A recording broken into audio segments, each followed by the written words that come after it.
চারু মজুমদার তো আমাদের পারিবারিক সম্পত্তি নন।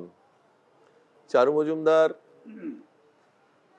ভারতবর্ষের ভেতরে এবং ভারতবর্ষের বাইরে তিনি একটি বিতর্কিত রাজনৈতিক নেতৃত্ব, বিতর্কের ঊর্ধ্বে নন।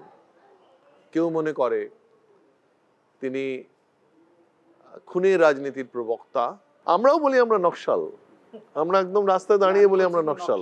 আমরা যখন ছোট তখন একমাত্র আমার বাবা, তিনি একটা পয়সা বাইরে থেকে আনেন না, কখনো আমার বাবা কোনো গিফট হাতে নিয়ে ঢোকেন না। তখন পুলিশ একদিন সকালবেলা এসে আমাদের বাড়িতে থালা বাসন সহ যে আলমারি ছিল, বইয়ের আলমারি ছিল, চারু মজুমদারের হাতে লেখা কিছু ম্যানুস্ক্রিপ্টস ছিল,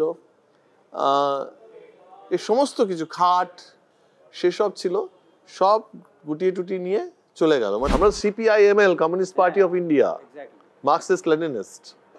নকশাল তো ওরা দিল এই কারণে, ওই বিচ্ছিন্নতা ঘটানোর জন্য, যে তাতে এরা একটা বিচ্যুত, এরা ডাকাত।